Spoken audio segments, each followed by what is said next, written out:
फरमाया गया अगर नमाज के इंतजार में आप जितनी देर बैठेंगे अल्लाह उतनी देर आपको इबादत का सवाब अता फरमा दे। ये नमाजों के हाल हमारे ना करो ऐसा। मौत आ जाती है, मरना है, आपको भी मरना है, मुझे भी मरना है। मैं आपकी कब्र में नहीं आऊंगा और आप मेरी कब्र में नहीं आऊंगा। आज तक कोई किसी की कब्र में साथ उतरा है? बोलो, उतरा है कोई? कोई मुट्ठी में खजाने भर के लेके गया? कोई खजाने भर के लेके गया? नहीं ना, खाली हाथ आए थे, खाली हाथ आए थे, खाली हाथ जाएंगे। कोई खजाना लेके नहीं जाना है तो फिर फिक्र किस चीज की करनी? आखिरत की करनी। और याद रखना रब बड़ा बेनियाज, ये भी याद रखना वो बड़ा बेनियाज है। कुरान कहता अल्लाह वो बड़ा बेनियाज, वो बड़ा बेनियाज है। अपने उसूल अपने ज़ाब्ते में वो किसी का मोहताज नहीं। उसकी शान ये है कि वो मुर्दों से जिंदे पैदा करता है और जिंदों से मुर्दे पैदा करता है। वो कादिर मुतलक है, उसी को राजी करने की कोशिश करते हैं, उसी को। कितने भाई ऐसे होते हैं, उम्र आ गई है, वो कह रहा है यार अभी क्या, अभी तो गुर्दे फेफड़े सारी काम कर रहे हैं, अभी थोड़ी मरूंगा। हट्टे कट्टों को मौत आ जाती है। ऐसे ऐसे भारी जनाजे होते कि 4 लोगों से उठते तक नहीं है। तो क्या लगा कमजोरी में मौत आती? नहीं जी, जब अल्लाह ने लिख दी है ना 1 मिनट पहले आएगी ना 1 मिनट बाद। अपने वक्त पे मौत आनी है, वक्त पे मौत आनी है, फिर तैयारी करो। हम तो देते भी वहां हैं जहां तज़किरे हो, जहां ऐलान हो, जहां तारीफ करने वाले हो। कभी वहां दे दिया करो जहां कोई पूछने वाला ना हो, पूछने वाला जहां ना, वहां दिया करो। हुजूर की आप तारीफ पढ़िए, माफ कीजिएगा, मैंने बुजुर्गों को फरमाते सुना है कि जब रूह बंदे की निकलती है ना और लोग उसके जनाजे पे बैठ के घर में रोते होते हैं और वो दरवाजा पार करता है ना, तो मुड़ के पीछे देखता है और कहता है दुनिया वालों ख्याल रखना, अपने पीछे बेवा छोड़ के जा रहा हूं, अपने पीछे यतीम छोड़ के जा रहा हूं, इन्हें सताना मत, इन्हें रुलाना मत, इनका ख्याल रखना। वो जाते जाते ये बात कहता, लेकिन भला हो हमारी कौम का, हम तो उस वक्त तक यतीम को एक वक्त का खाना नहीं देते जब तक अपनी जूतियां नहीं उठवा लेते। शौक हो गया लोगों को गरीबों में बांटने का, लेकिन कब जो कपड़े हमारे बच्चों के पुराने हो जाते वो हम यतीम को देते, जो जूते हमारे बच्चों के पैर में छोटे आने लगते वो हम गरीब को देते। ऐसे देने से तो ना देना बेहतर है यार। जो तुम्हारे बच्चों के पैरों में नहीं आया वो तुमने उठा के दिया, जो तुम्हारे बदन पे स्वेटर फट गई वो तुमने किसी गरीब को दी।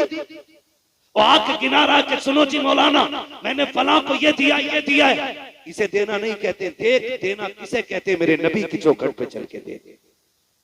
हुजूर की बारगाह है, पहली मर्तबा आज हुजूर की बारगाह में कमीज आई है, कुर्ता हुजूर की बारगाह में आया और वही कुर्ता है हुजूर के पास, वही कुर्ता हुजूर के पास है। सरकार ने वो पहना, अभी बैठे थे कि हुजूर के एक सहाबी बड़े गौर से देखते रहे। हुजूर फरमाते क्या इरादा है, क्या ये कमीज लेने का इरादा? उन्होंने कहा जी या रसूल अल्लाह। हुजूर ने अपना कुर्ता उतारा और हवाले कर दिया। सहाबा ने कहा था महबूब एक यही है, आप इसे पहने रहे।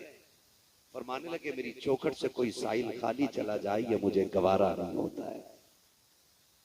अपनी कमीज उतार के दे। और हम वो देते हैं जो फट जाता है, हम वो देते हैं जो गल जाता है, हम वो देते हैं जो किसी काम का नहीं रहता है। ये भी कोई नेकी है? कुरान कहता लन तनालुल बिर्रा हत्ता तुनफिकू मिम्मा तुहिब्बून। उस वक्त तक तुम की भलाई को नहीं पहुंच सकते जब तक रब की बारगाह में वो ना दो जिसे तुम पसंद करते।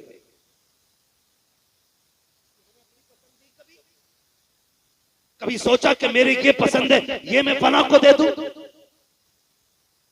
ना तो फिर क्या फायदा? वो दो जिसे तुम पसंद करते हो, वो दो जो आपको पसंद है, वो दो जो आपको अच्छा लगता है, वो नहीं जो आपकी नजर से उतर गया है, वो नहीं जो आपके दिल से उतर गया है, वो नहीं देना, वो देना जो आपको पसंद है। और तारीख का ये बाब उठा करके देखे, इब्तदाई दौर है, इस्लाम का इब्तदाई दौर है, मेरा नबी है, मक्के की जमीन है, दौर इतना अजीब है कि जमीन भी पत्थर की है और दिल भी पत्थर की, दिल भी पत्थर की। एक बेवा औरत है, अल्लाह ने उसे एक बेटा दिया था। माएं भी बड़ी अजीब होती हैं, अल्लाह एक बेटा दे दे और शोहर इंतकाल कर जाए, पूरी जिंदगी उसी बेटे की उम्मीद में गुजार देती है। लोग कहते हैं पूरी जिंदगी पढ़िए निकाह कर ले, पूरी जिंदगी पढ़िए निकाह कर ले, लेकिन ऐसी भी औरतें कहती नहीं, जब मेरा चांद जवान हो जाएगा ना, फिर जिंदगी की सारी खुशियां मेरी ठोकरों में आ जाएंगी। लेकिन रोना भी आता है इस बात पे। 2 साल पहले दिल्ली के हज हाउस से खबर शाये की गई। हज हाउस में एक बंदा अपनी माँ को लेके गया और उससे कहा कि तेरा टिकट है हज का, और उसे हज हाउस में छोड़ के भाग गया। माँ बूढ़ी थी, 2 साल पहले की बात है, ये दिल्ली की कहानी है। उस माँ ने इंटरव्यू में कहा था, पूछा तेरा बेटा एक है और भी बच्चे हैं? उसने जो जुमले कहे थे आज भी रुलाते थे। उसने कहा कि जब ये 6 माह का था शोहर चल बसा, मैंने इसी के सहारे पूरी जिंदगी काट दी, और ये सोच के जिंदगी गुजारती रही है जवान होगा ना तो फिर सारे दुख धुल जाएंगे। लेकिन आज मेरा बेटा यहां अजनबी जगह पे इसलिए छोड़ गया था कि मां पलट के वतन वापस ना आ सके। वो रोई और उसने कहा एहसास हो रहा है काश मेरा शोहर न मरता, मेरा बेटा मर जाता। माए होती है पूरी जिंदगी औलाद के लिए लगा देती है, कभी पेटों से उसकी कीमत नहीं मांगती, कभी उजरत नहीं मांगती है। एक वक्त की रोटी भी अगर गरम मांगेगी तो डरते डरते कहती है बेटे बीवी से कह देना जरा ताजा रोटी दे दिया करे। उस वक्त भी वो ये नहीं कहती है कि मैंने तेरे लिए जिंदगी कुर्बान कर दी। शोहर चला गया, मैं चाहती तो जवान थी, किसी से निकाह कर सकती थी, लेकिन तेरे सहारे निकाह नहीं किया। पूरी जिंदगी की कीमत मां नहीं मांगती है। नौजवानों हाथ जोड़ के कहता हो, मां ने तुम्हें शोहर के साये में पाला हो या शोहर के बगैर पाला हो, पूरी जिंदगी एहसान मान लेना, इसलिए कि दुनिया की हर चीज को बाजार से खरीदा जा सकता है, लेकिन मां वो चीज है जिसे किसी बाजार से नहीं खरीदा जा सकता। इसलिए कि दौलत तो मेहनत से मिल जाती है, लेकिन मां की शफकत खुदा की रहमत से मिला करती।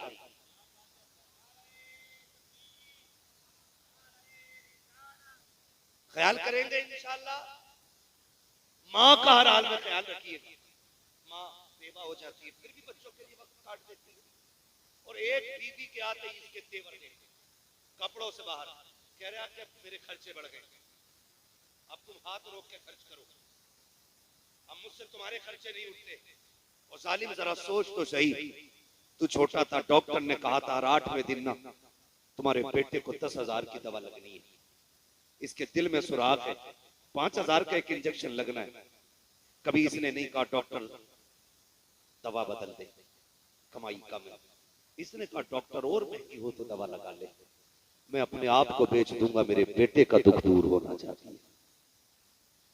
बेटों पे भी लाजिम है, कभी मां से ये ना कहे मेरा खर्च बढ़ गया, कभी बाप से मत कहना मेरा खर्च बढ़ गया है। और याद रखना आमदनी उन्हीं की बढ़ती है जो माँ बाप पे खर्च किया करते हैं।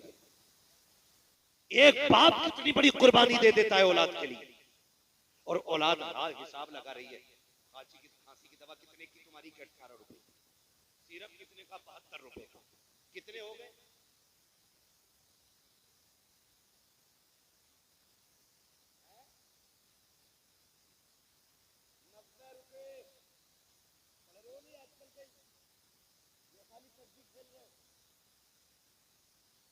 कितने हो गए? 90 रुपए। कहता ये फालतू का खर्चा है, ना किया करो। अमीर बनना चाहते हो तो फिर जो लाओ मां की गोद में डालो। ये बड़े बेनिया बड़े गैरतमंद लोग होते हैं, ये खाते बाद में दुआएं पहले दिया करते हैं। ये खाते बाद में दुआएं पहले दिया करते हैं। मैं हर बेटे से कहूंगा, मर्जी है तुम्हारी, संडे संडे बीवी को घूमने लेके जाते हो, महीने में एक दिन मां को भी गाड़ी में बैठा दिया करो, एक दिन बाप को भी बैठाया करो। तो ये मेरा तजर्बा है। कभी बैठो ना बाप को कराने खड़े और कंधे पे हाथ रखो और दबा के कहो ना, बड़े दुख गए होंगे ना अब्बा, मुझे जवान करने में बड़ा बोझ उठाया है। आप अल्लामा को फगामा को कसम खा के कहता हूँ, मैंने बड़ी बड़ी वीआईपी गाड़ियों में सफर किया है, बड़े बड़े वीआईपी होटलों में मैंने वक्त गुजारा है, लेकिन अल्लाह की इज्जत की कसम खा के कहता हूँ, कभी 10 दिन 15 दिन 20 दिन में कभी घर की दौलत अल्लाह नसीब करता है। जब कभी माँ बाप के पास जाता हूँ और उनके कदमों में बैठ के कहता हूँ, अम्मी जरा सर में तेल डाल दो, जरा मालिश कर दो, आज भी अल्लाह की इज्जत की कसम खा के कहता हूँ, 5 स्टार होटलों के कदमों में वो मजा नहीं आता, आज भी जो माँ के कदमों में बैठने में मजा आता है, आज भी जो उनके पैरों में बैठने में मजा आता है। चाहो गारंटी है मेरी, अगर तबीयत ना लगती हो, दिल ना लगता हो, कभी माँ के पास बैठो, कभी बाप के पास बैठो और उनसे पूछो तो सही, अब्बा कोई जवानी की कहानी सुनाओ, बताओ कोई कारनामा तुमने जवानी में बड़ा किया हो, फिर देखना उसके लहजे बताएंगे जैसे जवानी लौट आई हो, उसका अंदाजा बताएगा जैसे फिर से जवान हो गया हो, और वो जब हंस हंस के बात करेगा तब लगेगा खुदा की कसम, जो ताकत बाप को डॉक्टर की 10,000 की दवा नहीं दे सकती, वो तेरे 5 मिनट बाप को दोबारा से ताकत दिला सकती। बैठेंगे बाप के पास इंशाल्लाह, बैठा करो, उनसे पूछा करो जवानी बताओ कहां गुजरी, अब्बा कोई काम बताओ, फिर वो बताएंगे सुन एक दिन तूने कहा था ड्रेस चाहिए, तो मैं रात के 3 बजे आया था, तू सो गया था, सुन मैंने तेरी ड्रेस तुझे ला के 3 बजे पहनाई थी, बेटे मैं थक गया था, मैंने ओवर टाइम ड्यूटी की थी, रात को 3 बजे लौटा था, लेकिन कसम है मुझे पैदा करने वाले की, जब उठा के तुझे ड्रेस पहनाई और तू मुस्कुराया था ना, तेरी एक मुस्कुराहट से मेरी सारी थकन उतर गई थी। पूछा करो कभी बाप से बैठ करके, माँ की भी कदर किया करो, इनका एहतराम करना, ये चले जाएंगे फिर नहीं मिलेंगे।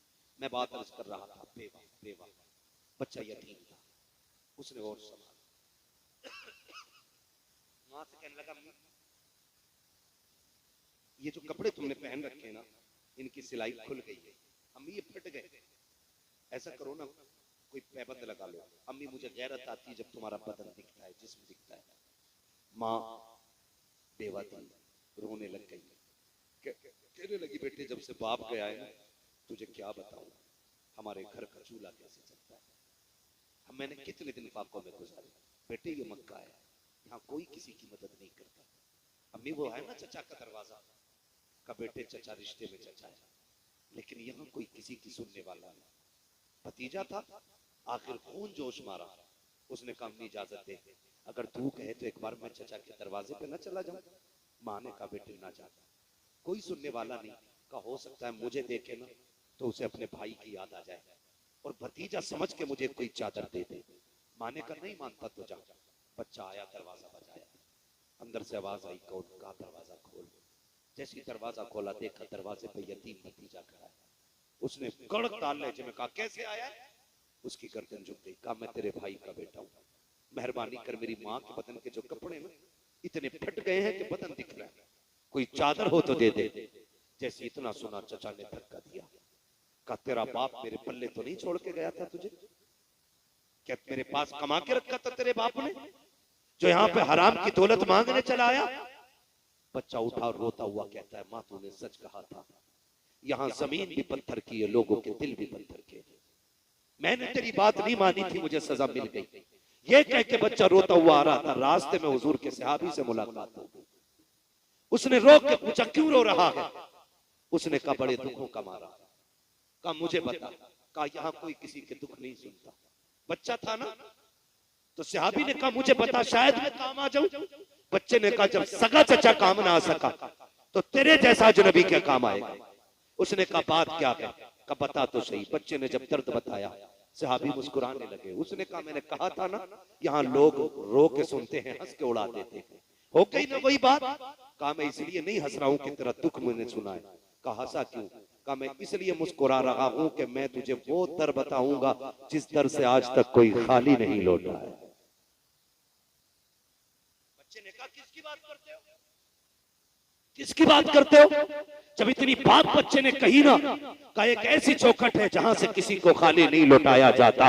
बच्चा कहता नाम बताओ। उन्होंने कहा कि वो एक शख्सियत है जिसे कुल कायनात मोहम्मद रसूलुल्लाह कहा करती है। कहाँ मिलेंगे? का हरम शरीफ में मिलेंगे। बच्चा माँ का फर्माबरदार था। का ऐसे नहीं जाना है, पहले माँ से इजाजत लेके आऊंगा। अभी माँ की नहीं मानी थी, इसलिए धोखा उठा लिया है। बच्चा आया है, माँ ने देखा बेटा कभी रो रहा है कभी मुस्कुरा रहा है। माँ ने कहा बेटे बात क्या है? बच्चे ने कहा अम्मी जान रो इसलिए रहा हूँ कि चचा ने धक्का देके निकाल दिया है। हंस इसलिए रहा हूँ कि एक सखी का पता चल गया है। एक ऐसे सखी का दरवाजा मिल गया है, सुना है जिसकी चौखट से आज तक कोई खाली नहीं लौटा है। माँ ने कहा बेटे किसकी बात करता है? का नाम मोहम्मद रसूलुल्लाह है। माँ ने कहा ना बेटे उसके दरवाजे पे मत चले जाना, सुना के जो उसके पास चला जाता है वो उसी का हो जाया करता है। ए बेटे सुनाइए कि वो लोगों की बात तो सुनता है लेकिन पहले अपना कलमा पढ़ाता है। बच्चे ने कहा अम्मी जान बात तेरी इज्जत की है, बात मेरी गैरत की है, इजाजत दे मैं वादा करता हूँ तेरी इज्जत की कसम जाके मैं वादा करके जा रहा हूँ, अगर कलमा पढ़ाएंगे तो लौट आऊंगा और अगर नहीं पढ़ाएंगे तो उनसे चादर लेके आऊंगा। माँ ने कहा बेटे जा तो रखा है, ख्याल रखे कलमा नहीं पढ़ना है, उनसे दूर से बात करनी है। आओ मेरे नबी की शान देखो। बच्चा आया है, सरकार हरम शरीफ के अंदर है। बच्चे ने आवाज दी है या मोहम्मद इस्मा कलामी, मोहम्मद मेरी बात सुन लीजिए। आका करीम ने इतना सुना, रुख किया है बच्चे की तरफ। हरम के दरवाजे पे बच्चा खड़ा है। आका ने इशारा करके कहा क्या बात है? बच्चे ने कहा करीब आइए। सरकार अपनी जगह से उठे है। जब थोड़ा फासला रह गया बच्चे ने कहा ठहरिए, अब आगे ना आना। कहा क्यों? कहा करीब ना आइएगा, पहले मेरी बात सुन लीजिए। कहा क्या बात है? कहा मैं कभी ना आता, एक जरूरत खींच लाई है। आका फरमाते बता क्या जरूरत है? कहा बता तो दूंगा लेकिन शर्त है मेरी। कहा कौन सी शर्त है? कि मैं तुम्हारा कलमा नहीं पढ़ूंगा। मेरे नबी मुस्कुरा देते हैं। कहा वो तेरी मर्जी है, काम बता काम क्या है? बच्चे ने कहा जी मैं यतीम हूँ। जैसे उसने यतीम कहा है नबुव्वत वाली आंखों में आंसू आ जाते हैं। सरकार आगे बढ़ते हैं, बच्चे के सर पे हाथ रख के कहते हैं और एक बार कहते उसने कहा जी मैं यतीम हूँ। जब सरकार ने इतना सुना है बच्चा खुद को यतीम कह रहा है। आका करीम कहते हैं बता कैसे आया है? उसने माँ का हाल दिल बयान किया, गुर्बत और फाके की दास्तानें सुनाई, नबुव्वत की आंखें बरसती रही। बच्चा समझदार था, कहने लग गया गरीब मैं हूँ आप क्यों रोए हो, यतीम मैं हूँ आप क्यों रोए हो? जब इतनी बात सुनी है मेरे नबी फरमाते हैं जब मैंने तेरी यतीमी का दौर सुना है तो मुझे अपना बचपन याद आ गया है, मुझे माँ के साथ गुजारे हुए लम्हे याद आ गए हैं। उसने कहा मुझे चादर चाहिए, अगर दे सकते हो तो लेकिन कलमा नहीं पढ़ूंगा। मेरे नबी मुस्कुराए, मुजम्मिल वाली चादर उतारी और यतीम के हवाले कर दी। लो बेटे और कुछ चाहिए? बच्चे ने इतना सुना और चादर को सीने से लगाया। मगर खुदा की कसम आका करीम से मुलाकात का हाल ये था कि जुल्फ देखी है कि नजरों ने घटा देखी है, लुट गया जिसने मोहम्मद की अदा देखी है।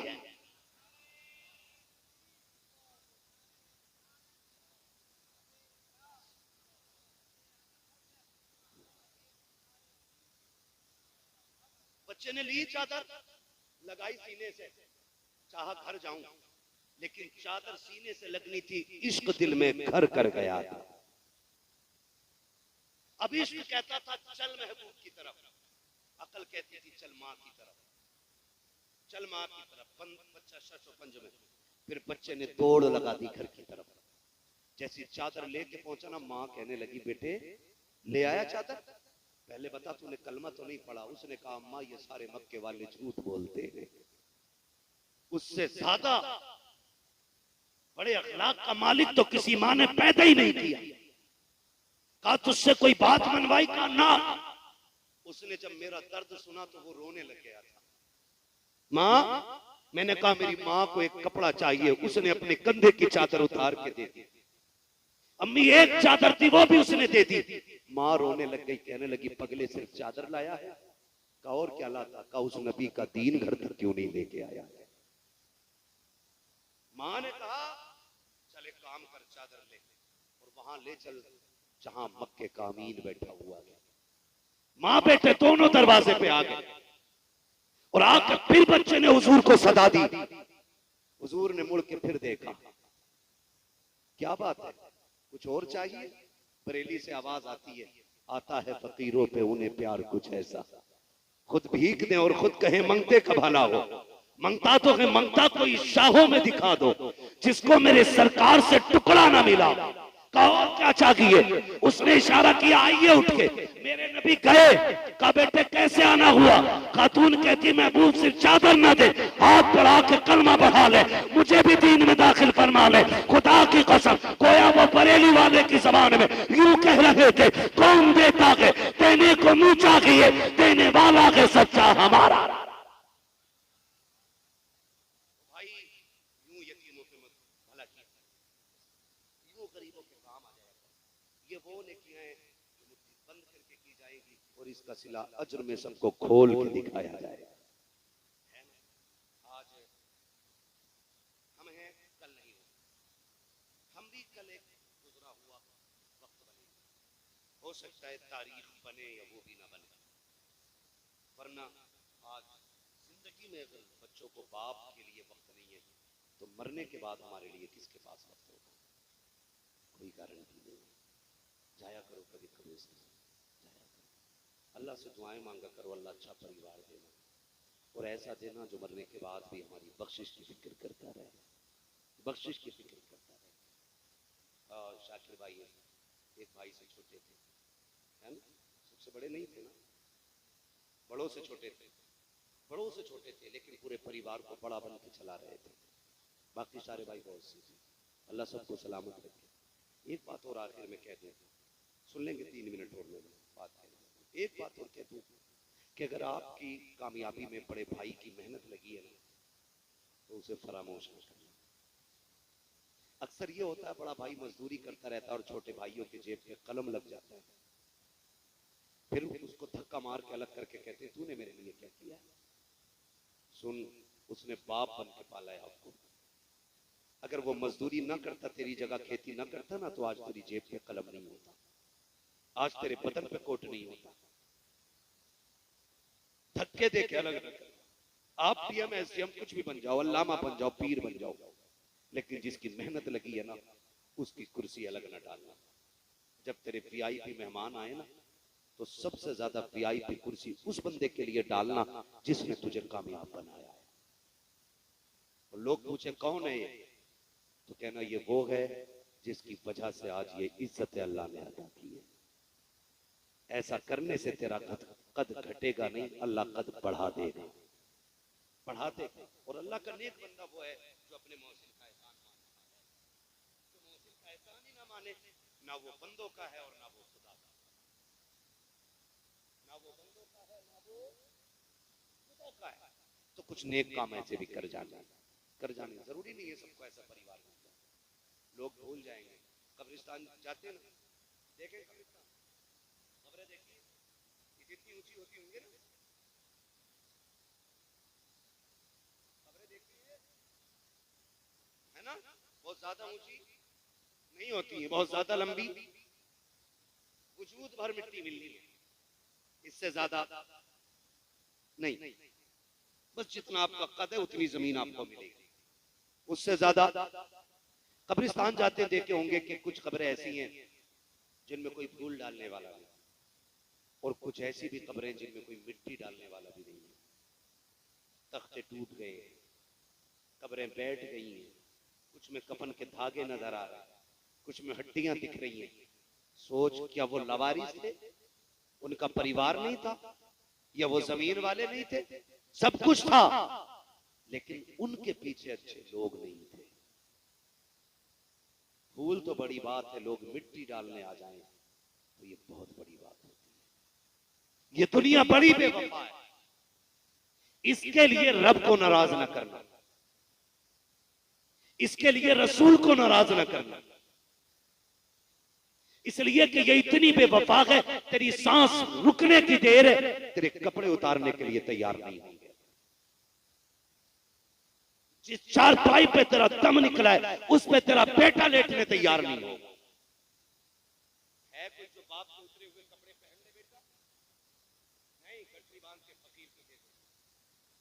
बड़े बड़े कीमती कपड़े गरीबों को उठा के दे दिए जाते, पहन लो तो कोई नाजायज है?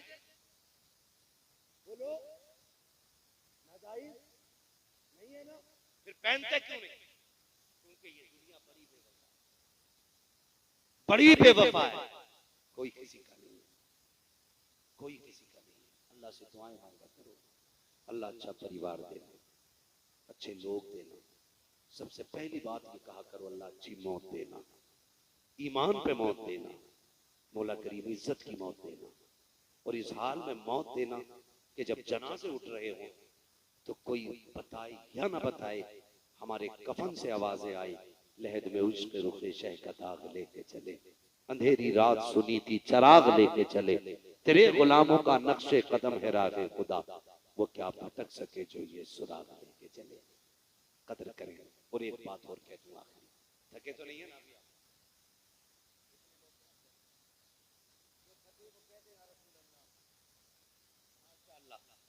नहीं, मसला यह है कि हम हुजूर के नाम पे हर हाल में या रसूल अल्लाह कहने तैयार हैं, बोली खाली नहीं जाने देंगे, सारे बोले जरा या रसूल अल्लाह। तो हम यही तो कहते हैं यार, यही तो कहते हैं, नींद में भी हो तो बोल दिया करो, ताकि दुनिया को ये पता चल जाए कि ये कौम सबसे ज्यादा अपने हुजूर से इश्क करती है ना।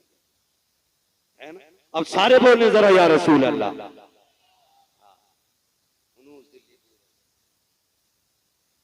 तवज्जो है सारे लोगों की। मैं आपको आखिरी बात बता दूं, आखिरी बात, रिश्तों की कदर कर लें, यानी भाइयों की कदर कर लें। इसलिए कि भाई वो दीवार होती है जो भाई की कमर का जोर होती है। अल्लाह करे ये बात आपकी समझ में आ जाए। आप सोच रहे होंगे ना ये मौलवी बहुत दूर हट के बात कर रहा है जहन्नम जन्नत से। नहीं, मैं जन्नत और जहन्नम के इर्द गिर्द ही बात कर रहा हूं। ये आपकी कमर का जोर होता है आपका भाई। खुदारा कभी भाइयों को दौलत के मुकाबले में तोलना नहीं, कभी भाइयों को दौलत के मुकाबले में तोलना, सारे बोले तोलना। ये देखिए ये क्या है, देख लो क्या है, जेब, और यहां सीने के अंदर क्या है, जेब और दिल दोनों कहां है, आमने सामने, ठीक है ना। दो बातें लोग करते हैं, मिंबर वाले लोग खाली दुआ देकर बात अच्छी लग जाए। दो लोग बात करते हैं, जिनमें घमंड होता तो कहता है ऐसों को तो मैं जेब में रखता हूं,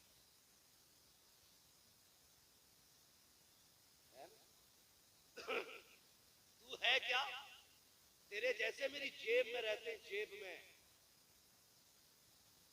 एक जुमला बोला जाता है कि नहीं, जब किसी पे कोई घमंड करके कहता ना चल जा, तेरे जैसे जेब में रखता हूं, जब चाहूं 10 खरीद सकता हूं। ये कब आती है बात, ये तब आती है जब ये जेब की चीज दिल में चली जाती है। पैसा कहां रखा जाना चाहिए, रिश्ते कहां रखे जाने चाहिए, सलामत रहे, रिश्ते कहां रहने चाहिए। और पैसा जब जेब में रिश्ते होंगे और पैसा दिल में होगा, तब बंदा बात कहता तेरे जैसे मेरी जेब में रहते। लेकिन जा, मेरा चैलेंज है तुझे, जितनी चाहे दौलत ले ले, जितना चाहे पैसे का मालिक बन जा, अल्लाह की इज्जत की कसम खा के कहता हो, तू बंदे खरीद सकता है, मार्केट से भाई नहीं खरीदे जा सकते हैं। तू बंदे खरीद सकता है, भाई नहीं खरीद सकता, मजदूर खरीद सकता है, भाई नहीं खरीद सकता, खादिम खरीद सकता है, भाई नहीं खरीद सकता, नौकर खरीद सकता है, भाई नहीं खरीद सकता। मजदूर वो होता है जो तेरी जूती उठाने तक काम आएगा, और भाई वो होता है जो तेरे सीने की गोली अपने सीने पे खा लिया।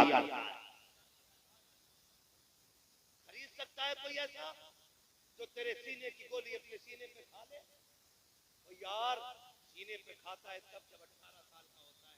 हम तो तब तो भाई को जानते हैं जब हम छोटे थे। तो हमारा एक भाई बड़ा था, हमें अगर किसी ने मार दिया, हम रोते हुए घर में आ गए। हम 8 साल के थे, वो 10 का था। मारने वाला 16 साल का था। हमने घर में आके रोके कहा फलां ने मारा है। हमारे 10 साल के भाई ने वजूद अपना नहीं देखा, उसने अपने से डबल का जाके गिरबान पकड़ा और कहा तूने मेरे भाई को अकेला समझ रखा है, मेरे होते हुए तूने मेरे भाई को हाथ लगाया कैसे? वो भाई ये दिन भी थे कि जब रिश्ते रिश्तों के लिए मिट जाया करते थे, वो दिन भी थे कि जब अपनों के लिए हम गर्दने कुर्बान कर दिया करते थे।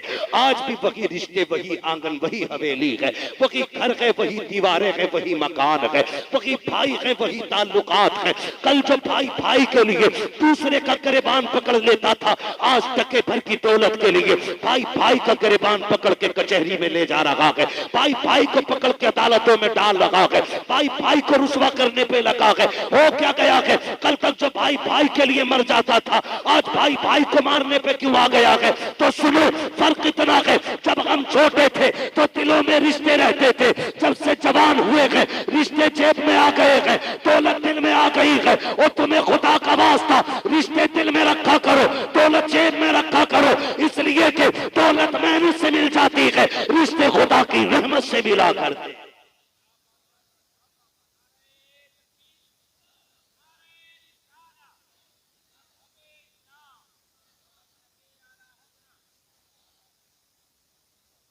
रिश्ते खुदा की रहमत से मिला करते। उनसे पूछो जिन्होंने भाइयों का जनाजा उठा लिया, कितनी बड़ी कीमत उनकी चली गई है। मैं अल्लाह की इज्जत की कसम खा के कहता हूँ, मैं और आप क्या जाने भाई थे। आज तुझे एक भाई का रिश्ता बताऊंगा, दुनिया जिसे गाजी अब्बास कहती है। गाजी अब्बास, तारीख पढ़ेंगे सारे उलमा बैठे हैं। कौन गाजी अब्बास? जो करबला के मैदान में जाने की इजाजत मांग रहे, तो हुसैन ने कहा था अब्बास तुम न जाना। कहा क्यों? कहा तुम चले गए तो मेरी कमर का जोर चला जाएगा, तुम चले गए तो मेरी जमात का आलम कौन उठाएगा, तुम मेरी फौज के अलमबरदार हो। तब गाजी अब्बास ने कहा था आका किस फौज की बात कर रहे हो? जिसमें अकबर न रहा, जिसमें कासिम न रहे, जिसमें ओनो मोहम्मद न रहे, बचा ही क्या है? खाली अब्बास रह गया, या फिर असगर रह गया, या फिर ज़ैनुल आबिदीन, या फिर आप अब जाने की इजाजत देते। मेरे इमाम ने कहा था ना अब्बास तुम न जाओ, तुम न जाओ। बात बताऊंगा तो बड़ा वक्त लगेगा, इशारतन बताना चाहता हूँ। फिर जब गाजी अब्बास आए और मेरे इमाम ने हजरत सकीना के लिए इसरार पर, उनके इसरार पर इजाजत दी कि ठीक है जाओ, सकीना कहती है तो चले जाओ। मैं भाई का रिश्ता बताने लगा हूँ, आए ना और जाने लगे। मेरे इमाम ने खेमे से निकल के कहा पास जा रहे हो? जी आका। कहा एक बार आओ मेरे सीने से लग जाओ, एक बार मेरे सीने से लग जाओ। गाजी ने कहा था हुजूर क्यों? कहा जमीन पे तेरे अलावा मुझे भाई कहने वाला करबला में कोई नहीं है, तू मेरा आखिरी भाई रह गया, सारे भाई मेरे शहीद हो गए, सिर्फ तू बचा। मुझे सीने से लगा के एक बार भाई कह दे। गाजी अब्बास ने कहा था औकात नहीं है मैं भाई कहूं। कहा क्यों? कहा मेरी माँ उम्मे बनीन है, तेरी माँ फातिमा ज़हरा है, और मेरी माँ ने सिखाया था अब्बास कभी हुसैन को भाई ना कहना। मैंने कहा था माँ मेरा बाप भी हैदर कल्लार है, हुसैन का बाप भी हैदर कल्लार है, फिर मैं भाई क्यों ना कहूँ? तो बचपन में मेरी माँ ने कहा था ए अब्बास याद रखना तेरी माँ जैसी 1000 माँ फातिमा ज़हरा के एक पल्लू पे कुर्बान हो सके। मैंने कभी आपको नजर भर के नहीं देखा, आज भाई कहते। मेरे इमाम ने कहा था आज लग जाना यार गले से, आज भाई कहते। दौड़ के आए, भाई कहा सीने से लग गए। मेरे इमाम की चीख निकली और गाजी अब्बास जब सवार होकर घोड़े पे जाने लगे, फरमाया उम्मे रुबाब शहरबानो आओ आओ, खेमे के दरवाजे पे आके देखो। पूछती थी ना कि बाबा जंग में जाते थे अली कैसे लगते थे, फरमाया सुनो जिसे अली को देखना हो वो मेरे गाजी अब्बास को देख ले। गाजी अब्बास को देख ले। और अब्बास कोई छोटा कद न था, अब्बास उस कद को कहा जाता था जो खड़े खड़े घोड़े की गर्दन पे पैर रखने की ताकत रखता था, को अब्बास कहा जाता। गाजी अब्बास गए करबला के मैदान में, बात तवील हो गई, शहादत का मुकम्मल वाक़या, बस इशारतन भाई बताने लगा हूं। भाई किसे कहते हैं और रिश्ते कैसे निभाए जाते हैं। रिश्ते गए, मुश्किज़ा भरा, वापस आ रहे। अमर बिन साद ने क्या कहा? पानी नहीं पहुंचना चाहिए, पानी पहुंच गया ना तो कयामत आ जाएगी। मुश्किल से प्यारे प्यासे शहीद हुए, अगर पानी मिल गया तो क्या होगा? आप पूरी ताकत लगा दो, पानी नहीं जानी चाहिए, ताकत लग गई, पानी नहीं जाना चाहिए। ताकत ऐसे लगी तलवारों से चारों तरफ से घेर लिया, लेकिन शेर भी अली का शेर था। जिसके बाजुओं में अली की ताकत हो ना, फिर तलवार मुकाबला नहीं कर सकती है।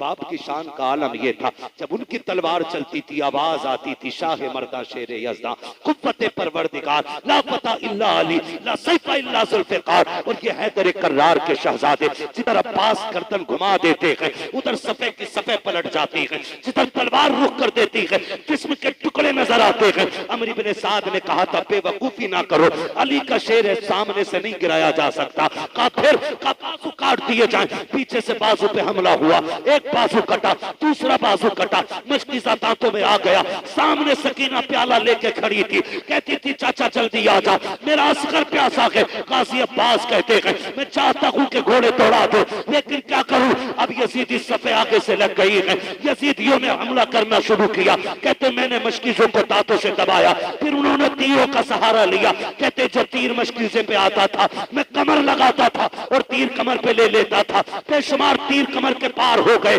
ताकि सकीना का मशकीज़ा बाकी बच जाए। कहते एक तीर ऐसा आया जो आके मशकीज़े के पार हो गया, फिर पानी बहना शुरू हो गया। फिर मैंने सकीना को देखा, मशकीज़ा बहा, पानी गिरा, सकीना के हाथ से प्याला छूट गया। कहते असगर जितना रोला है रोले, अब गाजी वापस नहीं आना है, अब पानी नहीं आने वाला। गाजी अब्बास कहते हैं फिर एक ऐसी बर्छी लगी कि जो मेरे सीने के पार हुई, एक तीर आया जो मेरी आंख के पार हो गया। जब मैं घोड़े से नीचे आया मैंने कहा लिया हुसैन, आका हुसैन मुझे संभालो, आज तुझे बताऊं भाई क्या होता है। जैसी इतनी आवाज आई है सुन, मेरे इमाम ने कमर पे हाथ रखा था और कहा था आज मेरी कमर टूट गई है, मेरा भाई चला गया है। तारीख गवाह है, अकबर गए हुसैन ने कमर नहीं पकड़ी है, कासिम गए हुसैन की कमर पे हाथ नहीं आया है। सुनो तो सही, शहीद हुए के भांजे हुसैन की कमर पे हाथ नहीं आया है, लेकिन जैसी गाजी की आवाज आई थी हुसैन आके भाई को संभालो, मेरे हुसैन का कमर पे हाथ आ गया था और कहा था आज हुसैन की कमर टूट गई है। ये कहते आप आए हैं मक्तल में, आवाज दे रहे हैं अब्बास अब्बास किधर हो। एक जगह से आवाज आई है हुसैन इधर आ जाइए। मेरा इमाम गया के भाई के पास जाके सर को गोद में रखा है, एक आंख में तीर लगा है, दूसरी आंख में खून भरा है। कहा हुसैन आ गए हो? कहा जी आ गया हो। कहा मेहरबानी कीजिएगा, मेरी एक आंख में खून भरा है, दोनों बाजू कट गए हैं, अगर हाथ होते तो ये तकलीफ ना देता। कहा करना क्या है? कहा मेरी एक आंख का खून साफ कर दीजिए। कहा क्यों? कहा आखिरी लम्हे में मैं तेरे चेहरे की जियारत करना चाहता हूँ, अपने भाई को अलविदाई सलाम करना चाहता हूँ। मेरे इमाम ने नाना की चादर मुबारक से गाजी अब्बास की आंख का खून साफ किया है। खुदा की कसम पर्ची सीने में लगी है, आंख के पार तीर हो गया है, सैकड़ों तीर कमर पे लगे हैं, लेकिन जैसी खून साफ हुआ है आंख खुली है, हुसैन का चेहरा देखा है, गाजी मुस्कुरा देते हैं। मेरे हुसैन ने कहा था गाजी मुस्कुरा क्यों रहे हो? कि मुस्कुरा इस बात पे रहा हो कि मैं इस हाल में जा रहा हूं कि मुस्तफा का नवासा मुझसे राजी है,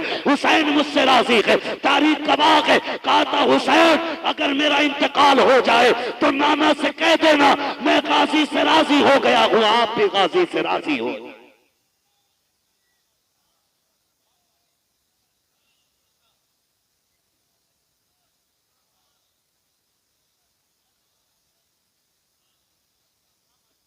मुश्किल होती है जिंदगी भाइयों के बगैर, मुश्किल होती है। ओ भाई चाय पी के भाई कहने वाले हजार मिल जाएंगे, खाना खा के भाई कहने वाले हजार मिल जाएंगे, लेकिन तेरे सीने की गोली अपने सीने पे लेने वाला भाई किसी बाजार में नहीं मिलेगा। तेरे लिए अपनी जान की बाजी लगा देने वाला भाई किसी मार्केट में नहीं मिलेगा। आज है तो इज्जत कर लो। अगर नापने वालों ने इंच 2 इंच ज्यादा नाप दिए, बांटने वालों ने कम बेशी कर भी दिए ना, तू तो भाई है ना, तेरा तो वो भाई है।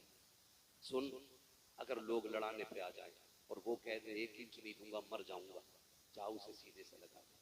क्या पगले तू इंच भर की बात करता है, मुझे तेरे चेहरे में बाप का चेहरा नजर आता है, जा तू कहे तो सारी छोड़ दूं।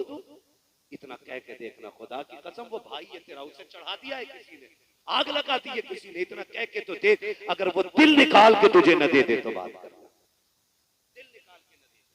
लेकिन क्या हमारे घर के फैसले जब से तीसरा बंदा करने लगा ना, फिर हमारे अंजाम जेल कोर्ट कचहरी हॉस्पिटलों के अंदर इमरजेंसी वार्ड में नहीं जानते हो। खुदा की कसम समझो रिश्तों को यार, समझो एक जवान से कह के जाना चाहता हूँ, भाई की कदर कर लो, भाई की कदर करना। अगर ज्यादा ले लिया ना किसी ने, सीने से लगा के मत्था चूम के कहना, जा मैंने तुझे माँ बाप के लिए माफ कर दिया। फिर तू मर के कयामत में आएगा, अल्लाह फरमाएगा, जा मैंने तुझे महबूब पाक के लिए माफ कर दिया है। माफ कीजिएगा, बुरा ना मानिए। सीरियल क्या थे, नाटक, कितनी देर का होता है एक दिन का पाठ? ठीक है ना? चलो जी, 40 मिनट मान लिए मैंने। 40 मिनट के लिए 23.5 घंटे बंदा इंतजार करता है। 23 घंटे इंतजार कर रहा है कि अब कल को इसी टाइम आएगा, इसी टाइम आएगा। गर्मी लग रही है, इन्वर्टर नहीं चलाने दे रहा है, वरना टीवी कैसे चलेगा, चैनल कैसे चलेगा। मुझे तो हैरत हुआ करती है वो बूढ़ी औरतें जिन्हें कुरान नहीं टिकता है, जिन्हें मुसल्ले पे खड़े होते वक्त जिनके पैर कांप जाते हैं, वो बुढ़ियां भी घड़ी लगा के बैठी रहती है। जल्दी कितनी देर रह गई सीरियल आने में, कितनी देर है नाटक के शुरू होने में। हाथ जोड़ के गुजारिश करना चाहता हूँ, ए मेरी कौम के शहजादों और शहजादियों, अब वो वक्त दूर नहीं है। एक दिन तेरा मेरा भी मस्जिद के मीनार से ऐलान किया जाएगा, आज फला का इंतकाल हो गया है। शहर के बाद नमाज जनाजा होगी, दुनिया हैरत से कहेगी, अभी तो मिला था, इतनी जल्दी कैसे मर गया, अभी तो मिला था, मौत कैसे आ गई। मगर मशीयत का नकीब कहेगा, इतराने की जरूरत नहीं है। इमारतें बुलंद है तो क्या हुआ, दौलत वाला है तो क्या हुआ, क्या मौत नहीं आएगी? अगर ये घमंड है तो सुन ले, हुए नाम पर बेनिशां कैसे कैसे, जमीन खा गई आसमां कैसे कैसे। भाई तैयारी करें, मौत की तैयारी करें। हम 23 घंटे इंतजार करते सीरियल के, 5 मिनट नमाज के लिए मर जाता है। 5 मिनट इमाम बदल दो, टाइम का पाबंद नहीं है। मैं तो इमामों से कहूंगा, मेरी ड्यूटी अल्लाह ने ये लगाई, आपकी ड्यूटी मस्जिद में। मैं कहूंगा अगर ज्यादा कोई बोले तो इमामत इस शर्त पे करो कि हर बालिग आकिल मुसलमान को मस्जिद में 5 वक्त नमाज पढ़ने आना पड़ेगा। लगाओ शर्त, जितनों पे फर्ज है सबको 5 टाइम आना पड़ेगा, और नहीं आएगा तो एप्लीकेशन लिख के लाएगा। आज मेरे बेटे की लेफ्ट साइड की टांग में इतना दर्द है, मेडिकल रिपोर्ट ये है, वो इसलिए नहीं आया। लगाओ को, हैरत नहीं आती हमें? सर्दी में अपने बेटे को कंबल उड़ा के आ रहे हैं और इमाम की चारपाई उल्टी कर रहे हैं। क्यों? नमाज तेरे बेटे पे फर्ज नहीं थी? खाली इमाम साहब पे नमाज फर्ज है? कह रहा इस पे ढक दिया कंबल, डर रहा ये लिहाफ पे डाल दे, और इमाम साहब से कह रहा इमाम बदल दो, बदलो अपने रवैये। मैं गुजारिश करना चाहता हूँ, आप अगर 5 टाइम के पढ़ रहे हैं ना, बहुत अच्छी बात है। 5 टाइम के पढ़ने का मतलब ये नहीं आप इमाम बदल देंगे। 5 टाइम पढ़ के ना छठे टाइम मुसल्ला बिछाया करो। वो छठा टाइम कौन सा? जब दुनिया सो जाया करे फिर मुसल्ले पे आया करो, और रो के कहा करो, मालिक जो 5 वक्त पढ़ी है ना, इसे कबूल फरमा लेना, इसे बचाने की कोशिश कीजिएगा, वरना कंडीशन हमारी कौम की, अल्लाह माफ करे, अगर कोई बंदा किसी उज़्र से मस्जिद में ना आए ना, तो कह रहा है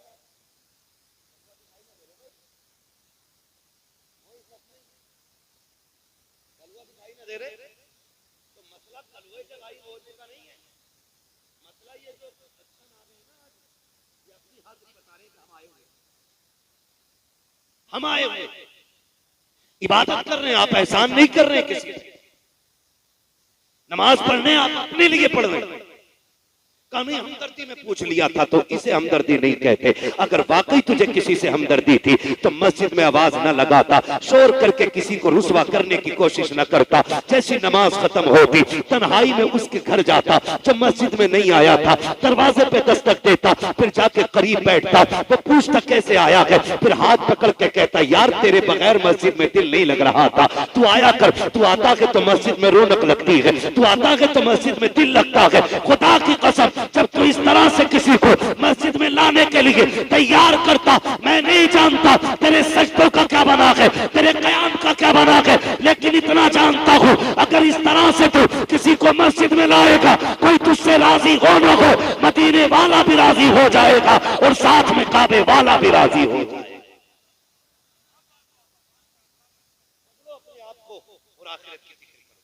आखिरत की फिक्र करो और कोशिश किया करो अल्लाह जो सजदे हो गए इन्हें कबूल कर ले, इन्हें कबूल कर ले। और नौजवानों से कहूंगा, नौजवानों एग्जाम आता है ना तो पीर साहब के पास जाते हो कलम पढ़ दो।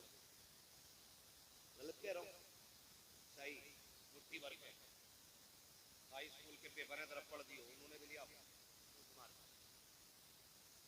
मुझे एक बात बताओ, खाली फूंक मारने से अगर पास हो जाते ना तो मियाँ का बेटा ना अपने वक्त का डीएम एसडीएम बना बैठा होता।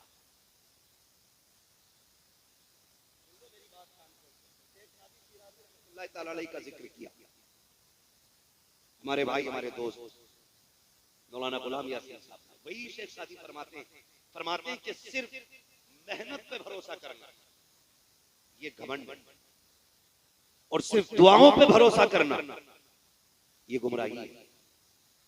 फरमाया पहले हिस्से का काम करो, फिर मुसल्ले बिछा के दुआ करो। आप मेहनत तो करते नहीं, रात के 3 बजे तक पबजी खेला और पीर साहब तेरे एग्जाम में नंबर बढ़वा देंगे। पीर साहब के अपने नंबर पूरे नहीं है। नौजवानों अपने आप को, मैं कहना चाहता हूं कामयाबी चाहते हो ना, फिर मस्जिदों के आदी हो जाओ, मस्जिदों के आदी हो जाओ। 5 वक्त मस्जिद में आया करो, छठे वक्त घर पे मुसल्ला बिछा लिया करो। वो छठा वक्त कौन सा? जब दुनिया सो जाए फिर मुसल्ला बिछाओ। रब इतना करीम है, क्या बताऊं। हम यहाँ बैठे ना, हमारे शाकिर भाई आज हमारे बीच नहीं रहे, साल भर हो गया, वो कब्र के अंदर, अल्लाह की राज अल्लाह ही जानता है। और बड़ा करम किया उसने कि बंदों को मिट्टी में दफन कराया, ताकि अच्छों की अच्छाई पे पर्दा पड़ जाए और बुरों की बुराई पे पर्दा पड़ जाए।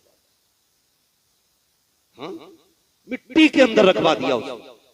आप जिंदगी कैसे काट के गए, अब ये मामला आपका और बंदे का नहीं, अब ये मामला बंदे का और खुदा का हो गया। आप बद से बदतर को ये नहीं कह सकते कि वो जहन्नमी है। इतना बड़ा उसने पर्दा लगाया कि आप अच्छे से अच्छे को गारंटी नहीं ले सकते कि वो जन्नती है। ये राज अल्लाह ही है, ये राज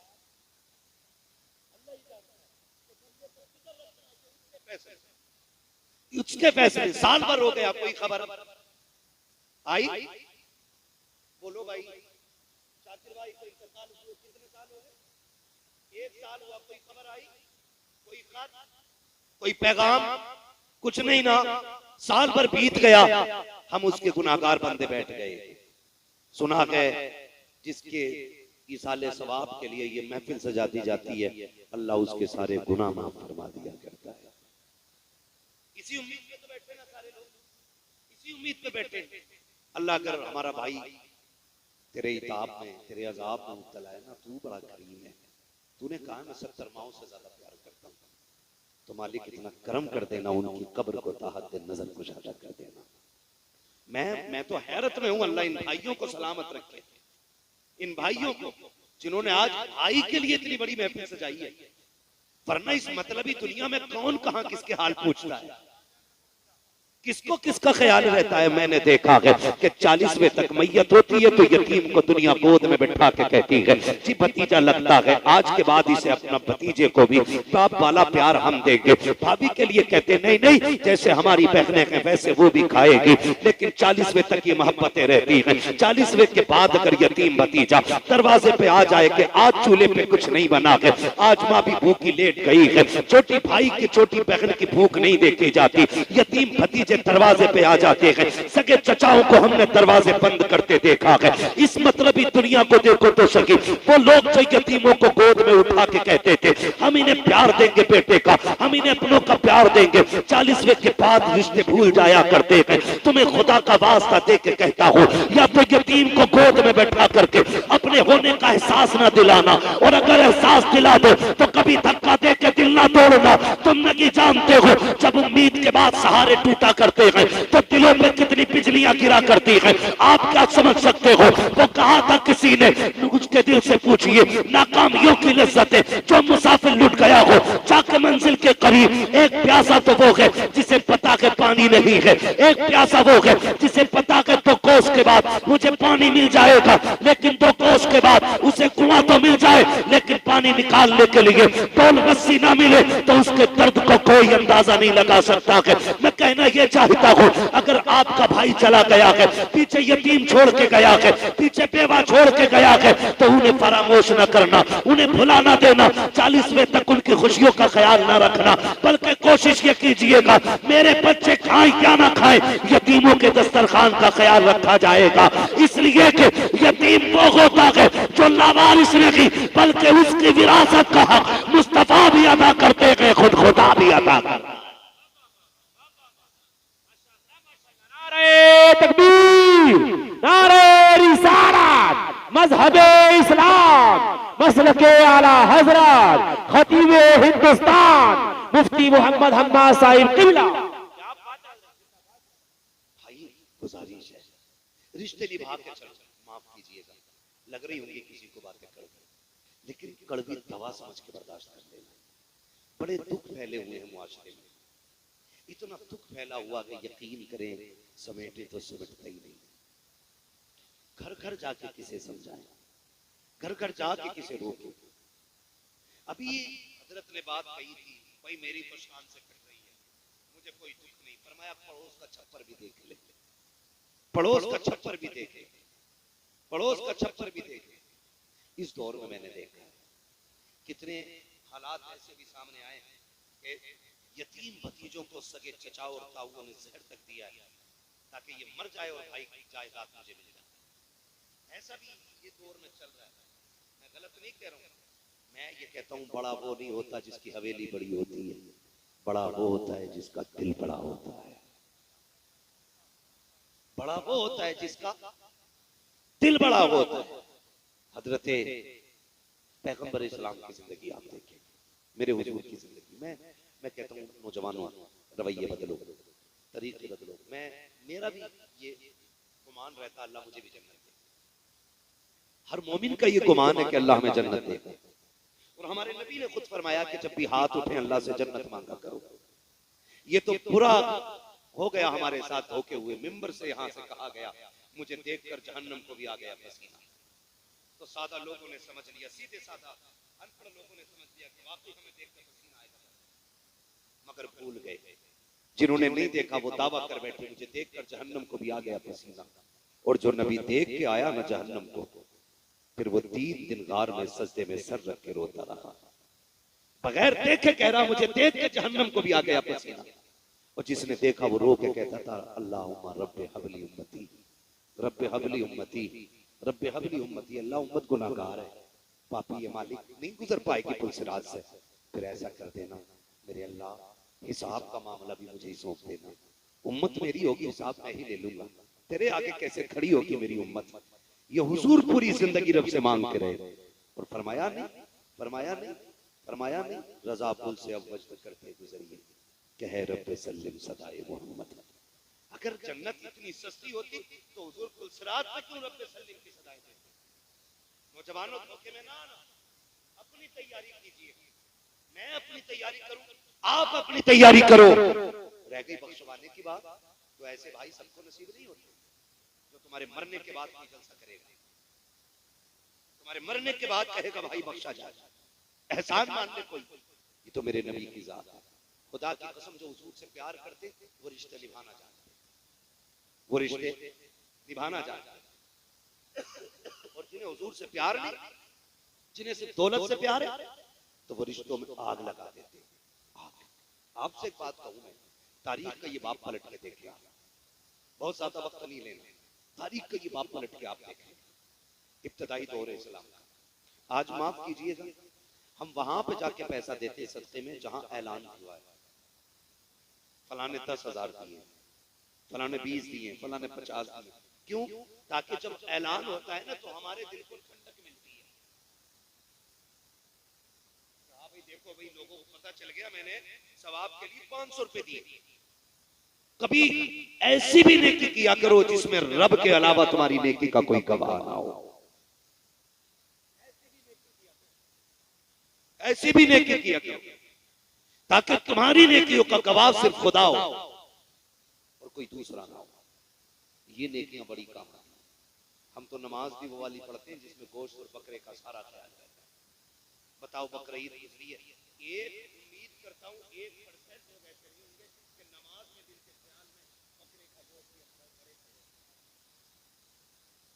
किसी के होगा कुर्बानी, किसी के दिमाग में चल रहा होगा कट गई है, किसी के में चल रहा होगा कब कटेगी, किसी के में चल रहा होगा मोहल्ले में आया तो नहीं आया। ये हमारी नमाजों के हाल,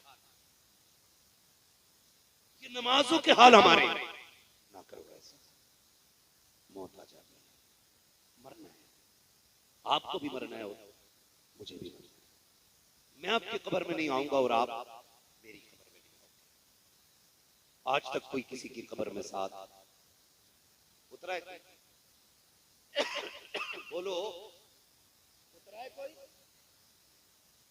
कोई मुट्ठी में खजाने भर के लेके गया? कोई खजाने भर के लेके गया? नहीं ना, खाली हाथ आए थे, खाली हाथ, खाली हाथ आए थे, खाली हाथ जाएंगे। कोई खजाना लेके नहीं जाना है, तो फिर फिक्र किस चीज की करनी? आखिरत की करनी। और याद रखना, रब बड़ा बेनियाज, ये भी याद रखना, वो बड़ा बेनियाज है। कुरान कहता अल्लाह वो बड़ा बेनियाज, वो बड़ा बेनियाज है। अपने उसूल, अपने ज़ाब्ते में वो किसी का मोहताज नहीं। उसकी शान ये है कि वो मुर्दों से जिंदे पैदा करता है और जिंदों से मुर्दे पैदा करता है।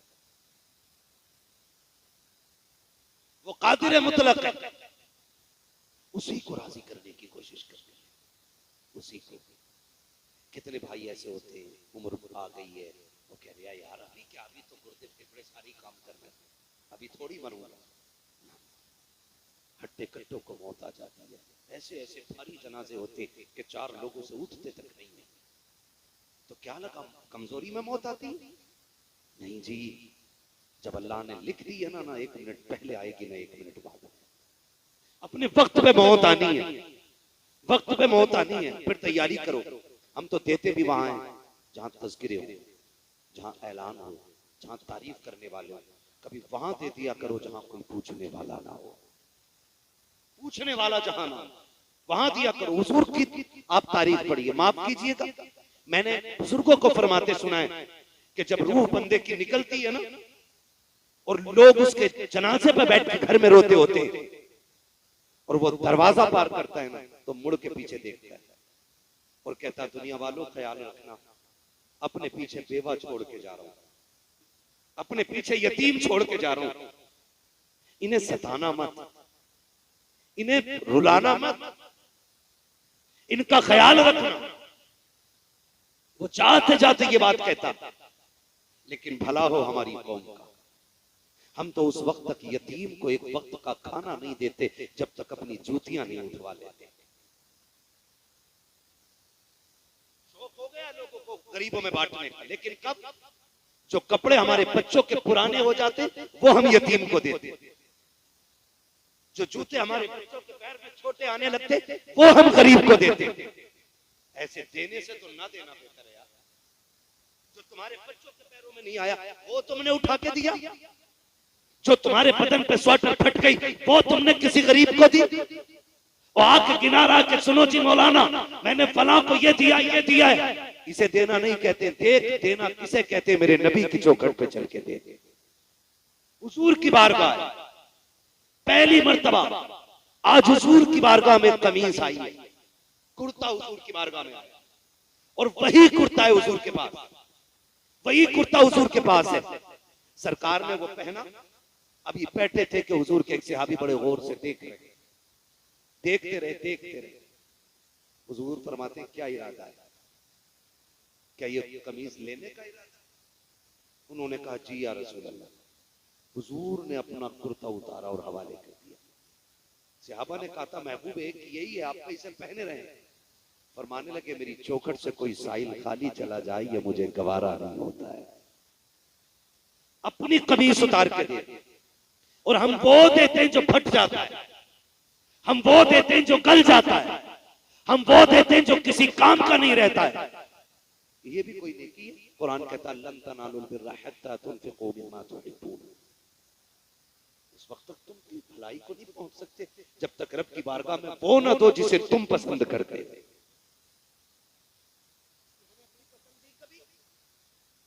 कभी सोचा कि मेरे ये पसंद है, ये मैं फला को दे दूं? नहीं ना, तो फिर क्या फायदा?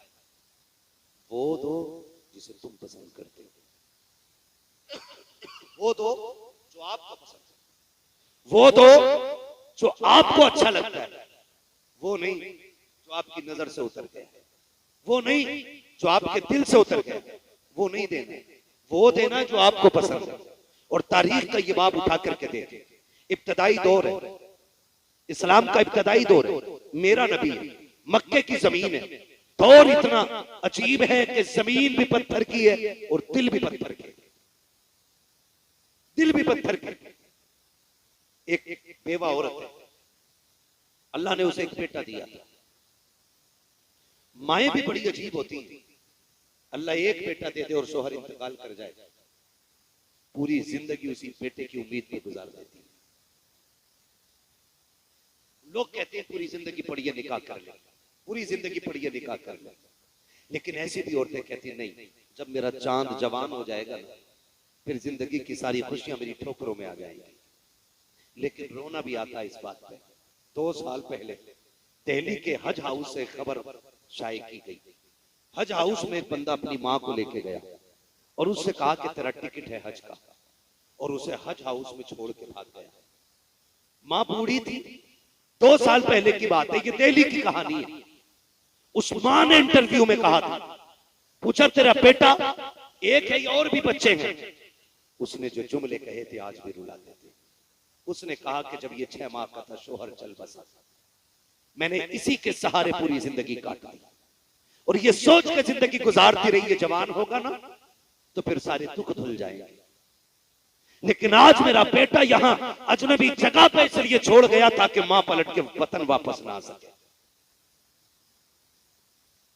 वो रोई और उसने कहा आज एहसास हो रहा है काश मेरा शोहर न मरता, मेरा बेटा मर जाता।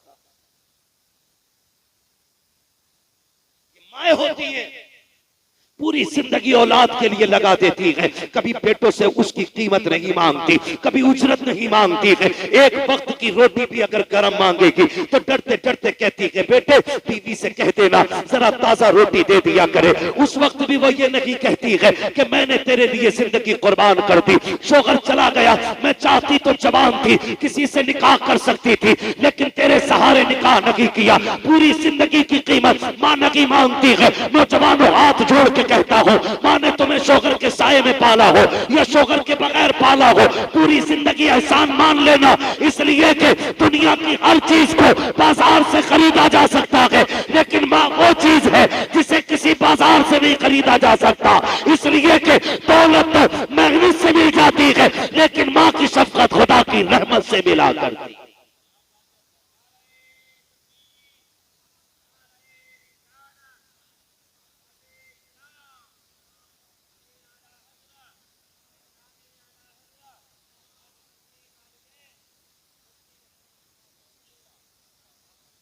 ख्याल करेंगे इंशाअल्लाह।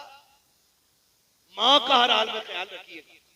माँ बेवा हो जाती है फिर भी बच्चों के लिए वक्त काट देती है, और एक बीवी के आते ही इसके तेवर ले कपड़ों से बाहर कह रहा कि मेरे खर्चे बढ़ गए, अब तुम हाथ रोक के खर्च करो, अब मुझसे तुम्हारे खर्चे नहीं उठते। और जालिम जरा सोच तो सही, तू छोटा था, डॉक्टर ने कहा था 8वें दिन ना तुम्हारे बेटे को 10,000 की दवा लगनी है, इसके दिल में सुराख है, 5,000 का एक इंजेक्शन लगना है। कभी इसने नहीं कहा डॉक्टर दवा बदल दे, कमाई कम है। इसने कहा डॉक्टर और महंगी हो तो दवा लगा ले, मैं अपने आप को बेच दूंगा, मेरे बेटे का दुख दूर होना चाहती है। बेटों पे भी लाजिम है, कभी मां से ये ना कहे मेरा खर्च बढ़ गया, कभी बाप से मत कहना मेरा खर्च बढ़ गया है। और याद रखना आमदनी उन्हीं की बढ़ती है जो माँ बाप पे खर्च किया करते हैं। मैं नहीं जानता कि शाकिर भाई का रवैया क्या था, मुझे नहीं पता ये परिवार के लिए कैसे थे, लेकिन मुझे साजिद भाई ने बताया कि शाकिर जिसका नाम था ना, पूरे परिवार को लेकर साथ चलने वाला बंदा था। परिवार को साथ लेकर चलने वाला बंदा। तो फिर मुझे बताया जिस हवेली में बैठे हो ना उसी बंदे के हाथ की बनी हुई है। मैं कहता हूं वाह रे वो पेड़ लगा गया है जिसे देख के नस्लें तुझे याद करती रहेंगी, नस्लें याद करती रहेंगी। एक बाप कितनी बड़ी कुर्बानी दे देता है औलाद के लिए, और औलाद हिसाब लगा रही है। खांसी की दवा कितने की तुम्हारी? 18 रुपए। सिरप कितने का? 72 रुपए का। कितने हो गए?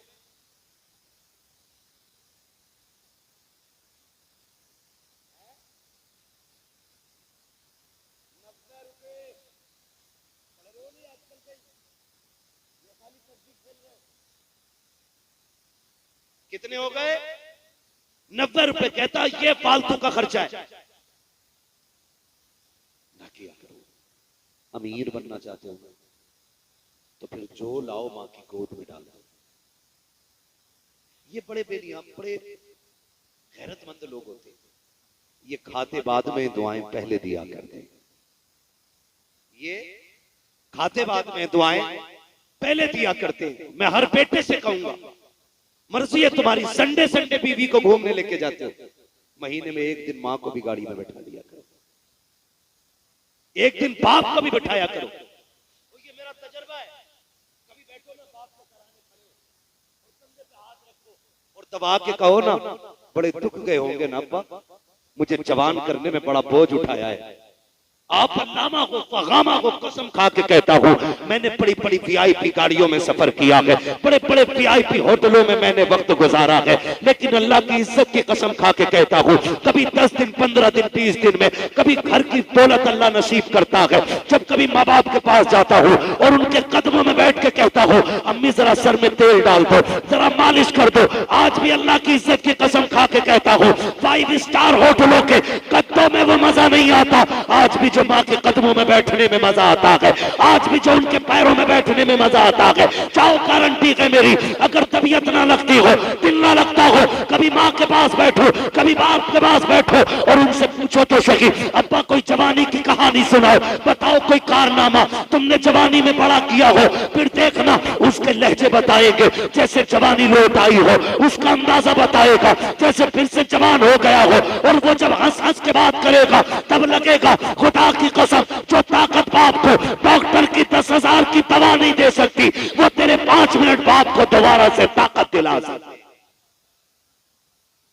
बैठेंगे बाप के पास इंशाल्लाह, बैठा करो, उनसे पूछा करो जवानी बताओ कहां गुजरी, अब्बा कोई काम बताओ, फिर वो बताएंगे सुन एक दिन तूने कहा था ड्रेस चाहिए, तो मैं रात के 3 बजे आया था, तू सो गया था, सुन मैंने तेरी ड्रेस तुझे ला के 3 बजे पहनाई थी, बेटे मैं थक गया था, मैंने ओवर टाइम ड्यूटी की थी, रात को 3 बजे लौटा था, लेकिन कसम है मुझे पैदा करने वाले की जब उठा के तुझे ड्रेस पहनाई और तू मुस्कुराया था ना, तेरी एक मुस्कुराहट से मेरी सारी थकन उतर गई थी। पूछा करो कभी बाप से बैठ करके, माँ की भी कदर किया करो, इनका एहतराम करना, ये चले जाएंगे फिर नहीं मिलेंगे। मैं बात अर्ज कर रहा था, बेवा बेवा बच्चा यतीम था, उसने और संभाला, माँ से कहने लगा ये जो कपड़े तुमने पहन रखे ना इनकी सिलाई खुल गई है, अम्मी ये फट गए, ऐसा करो ना कोई पैबंद लगा लो, अम्मी मुझे गैरत आती है जब तुम्हारा बदन दिखता है, जिस्म दिखता है। माँ बेवा थी, रोने लग गई, कहने लगी बेटे जब से बाप गया है ना तुझे क्या बताऊं, हमारे घर का चूल्हा कैसे चलता है, हम मैंने कितने दिन फाकों में गुजारे, बेटे ये मक्का है, यहाँ कोई किसी की मदद नहीं करता। अम्मी वो है ना चचा का दरवाजा का, बेटे चचा रिश्ते में चचा है, लेकिन यहाँ कोई किसी की सुनने वाला नहीं। भतीजा था, आखिर खून जोश मारा, उसने कहा अम्मी इजाजत दे, अगर तू कहे तो एक बार मैं चचा के दरवाजे पे ना चला जाऊं। माँ ने कहा बेटे ना जा, कोई सुनने वाला नहीं, का हो सकता है मुझे देखे ना तो उसे अपने भाई की याद आ जाए और भतीजा समझ के मुझे कोई चादर दे दे। माँ ने कहा नहीं मानता तो जा। बच्चा आया, दरवाजा बजाया, अंदर से आवाज आई, कौन? कहा दरवाजा खोल। जैसे दरवाजा खोला देखा दरवाजे पे यतीम भतीजा खड़ा है, उसने कड़क ताल लहजे में कहा कैसे आया? उसकी गर्दन झुक गई, कहा मैं तेरे भाई का बेटा हूं, मेहरबानी कर मेरी माँ के बदन के जो कपड़े ना इतने फट गए हैं कि बदन दिख रहा है, कोई चादर हो तो दे दे। जैसे इतना सुना चचा ने धक्का दिया, का तेरा बाप मेरे पल्ले तो नहीं छोड़ के गया था तुझे? क्या मेरे पास कमा के रखा था तेरे बाप ने, जो यहाँ पे हराम की दौलत मांगने चला आया? बच्चा उठा रोता हुआ कहता है, माँ तूने सच कहा था, यहाँ जमीन भी पत्थर की है, लोगों के दिल भी पत्थर के। मैंने तेरी बात नहीं मानी थी, मुझे सजा मिल गई। ये कह के बच्चा रोता हुआ आ रहा था। रास्ते में हुजूर के सहाबी से मुलाकात हो गई। उसने रोक के पूछा, क्यों रो रहा है? उसने कहा, बड़े दुखों का मारा। कहा, मुझे बता। कहा, यहाँ कोई किसी के दुख नहीं सुनता। बच्चा था ना, तो सहाबी ने कहा, मुझे बता, शायद मैं काम आ जाऊं। बच्चे ने कहा, जब सगा चचा काम ना आ सका तो तेरे जैसा अजनबी क्या काम आएगा? उसने कहा, बात क्या है? कहा, बता तो सही। बच्चे ने जब दर्द बताया, सहाबी मुस्कुराने लगे। उसने कहा, मैंने कहा था ना, यहाँ लोग रो के सुनते हैं, हंस के उड़ा देते हैं। हो गई ना वही बात। कहा, मैं इसलिए नहीं हंस रहा हूं कि तेरा दुख मैंने सुना है। कहा, हंसा क्यों? कहा, मैं इसलिए मुस्कुरा रहा हूं कि मैं तुझे वो दर बताऊंगा जिस दर से आज तक कोई खाली नहीं लौटा है। बच्चे ने कहा, किसकी बात करते हो? किसकी बात करते हो? जब इतनी बात बच्चे ने कही ना, का एक ऐसी चौखट है जहां से किसी को खाली नहीं लौटाया जाता। बच्चा कहता, नाम बताओ। उन्होंने कहा कि वो एक शख्सियत है जिसे कुल कायनात मोहम्मद रसूलुल्लाह कहा करती है। कहा, कहां मिलेंगे? कहा, हरम शरीफ में मिलेंगे। बच्चा माँ का फर्माबरदार था। कहा, ऐसे नहीं जाना है, पहले माँ से इजाजत लेके आऊंगा। अभी माँ की नहीं मानी थी, इसलिए धोखा उठा लिया है। बच्चा आया है, माँ ने देखा बेटा कभी रो रहा है, कभी मुस्कुरा रहा है। माँ ने कहा, बेटे बात क्या है? बच्चे ने कहा, अम्मी जान, रो इसलिए रहा हूं कि चचा ने धक्का देके निकाल दिया है। हंस इसलिए रहा हूं कि एक सखी का पता चल गया है, एक ऐसे सखी का दरवाजा मिल गया है, सुना है जिसकी चौखट से आज तक कोई खाली नहीं लौटा है। माँ ने कहा, बेटे किसकी बात करता है? का नाम मोहम्मद रसूलुल्लाह है। माँ ने कहा, ना बेटे, उसके दरवाजे पे मत चले जाना, सुना के जो उसके पास चला जाता है वो उसी का हो जाया करता है। ए बेटे, सुना ये है कि वो लोगों की बात तो सुनता है लेकिन पहले अपना कलमा पढ़ाता है।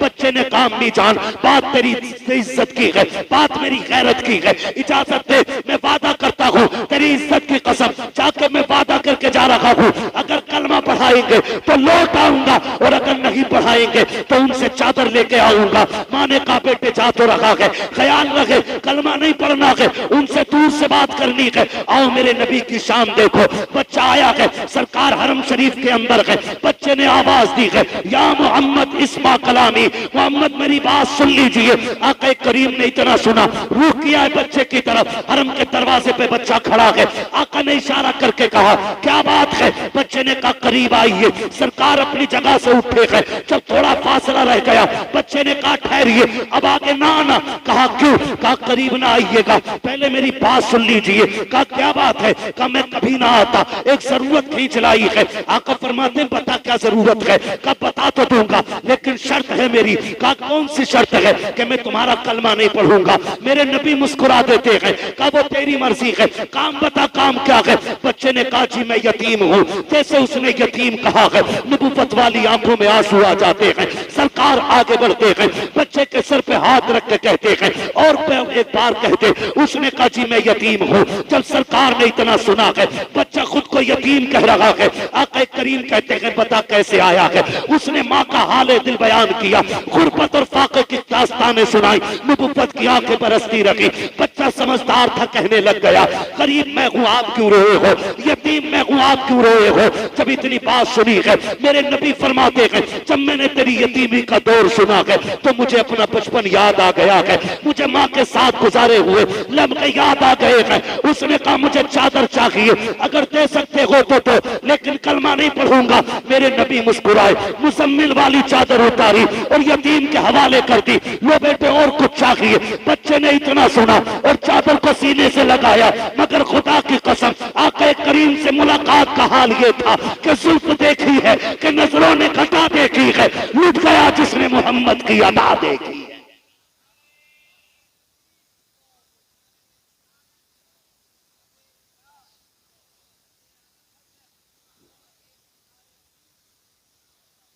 बच्चे ने ली चादर, लगाई सीने से, चाहा घर जाऊं, लेकिन चादर सीने से लगनी थी, इश्क दिल में घर कर गया था। अब इश्क कहता था, चल महबूब की तरफ, अकल कहती थी, चल मां की तरफ। चल माँ की तरफ, बच्चा शशो पंज में। फिर बच्चे ने दौड़ लगा दी घर की तरफ। जैसी चादर लेके पहुंचा ना, माँ कहने लगी बेटे ले आया चादर, पहले बता तूने कलमा तो नहीं पढ़ा। उसने कहा अम्मा ये सारे मक्के वाले झूठ बोलते हैं, उससे ज्यादा बड़े अखलाक का मालिक तो किसी माँ ने पैदा ही नहीं किया। कहा तुझसे कोई बात मनवाई? का ना। उसने जब मेरा दर्द सुना तो वो रोने लग गया था। माँ, मैंने कहा मेरी माँ को एक कपड़ा चाहिए। उसने अपने कंधे की चादर उतार के दे दी। अम्मी एक चादर थी वो भी उसने दे दी। माँ रोने लग गई, कहने लगी पगले सिर्फ चादर लाया है? कहा और क्या लाता? कहा उस नबी का दीन घर तक क्यों नहीं लेके आया है? माँ ने कहा चल एक काम कर, चादर ले और वहां ले चल जहां मक्के का अमीन बैठा हुआ है। माँ बेटे दोनों दरवाजे पे आ गए और आकर फिर बच्चे ने हुजूर को सदा दी। हुजूर ने मुड़ के फिर देखा, क्या बात है, कुछ और चाहिए? बरेली से आवाज आती है, आता है फकीरों पे उन्हें प्यार कुछ ऐसा, खुद भीख दे और खुद कहे मंगते का भला हो। मंगता तो है, मंगता कोई शाहों में दिखा दो, जिसको मेरे सरकार से टुकड़ा ना मिला। कहा और क्या चाहिए? उसने इशारा किया आइए उठ के। मेरे नबी गए। कहा बेटे कैसे आना हुआ? खातून कहती महबूब सिर्फ चादर ना दे, हाथ बढ़ा के कलमा बढ़ा ले, मुझे भी दीन में दाखिल फरमा ले। खुदा की कसम, गोया वो बरेली वाले की जबान में यूं कह रहे थे, कौन देता है देने को मुंह चाहिए, देने वाला है सच्चा हमारा। भाई यूं यतीमों पे मत भला किया, यूं गरीबों के काम आ जाएगा। ये वो नेकियां हैं जो मुट्ठी बंद करके की जाएगी और इसका सिला अज्र में सबको खोल के दिखाया जाएगा। आज हम हैं, कल नहीं हो, हम भी कल एक गुजरा हुआ वक्त बनेगा। हो सकता है तारीख बने या वो भी ना बने, वरना आज जिंदगी में अगर बच्चों को बाप के लिए वक्त नहीं है तो मरने के बाद हमारे लिए किसके पास वक्त होगा? कोई गारंटी नहीं है। जाया करो, कभी कभी जाया करो, अल्लाह से दुआएं मांगा करो, अल्लाह अच्छा परिवार देना और ऐसा देना जो मरने के बाद भी हमारी बख्शिश की फिक्र करता रहे, बख्शिश की फिक्र करता रहे। शाकिर भाई है, एक भाई से छोटे थे, है ना, सबसे बड़े नहीं थे ना, बड़ों से छोटे थे, बड़ों से छोटे थे, लेकिन पूरे परिवार को बड़ा बन के चला रहे थे। बाकी सारे भाई बहुत से थे, अल्लाह सबको सलामत रखे। एक बात और आखिर में कह दूं, सुन लेंगे 3 मिनट और में बात करें। एक बात और कह दूं कि अगर आपकी कामयाबी में बड़े भाई की मेहनत लगी है ना, तो उसे फरामोश न करना। अक्सर ये होता है बड़ा भाई मजदूरी करता रहता है और छोटे भाइयों के जेब में कलम लग जाता है, फिर उसको धक्का मार के अलग करके कहते हैं तूने मेरे लिए क्या किया? सुन, उसने बाप बन के पाला है आपको। अगर वो मजदूरी ना करता, तेरी जगह खेती ना करता ना, तो आज तेरी जेब पे कलम नहीं होता, आज तेरे बदन पे कोट नहीं होता। धक्के दे के अलग अलग। आप पीएम एसडीएम कुछ भी बन जाओ, अल्लामा बन जाओ, पीर बन जाओ, लेकिन जिसकी मेहनत लगी है ना, उसकी कुर्सी अलग ना डालना।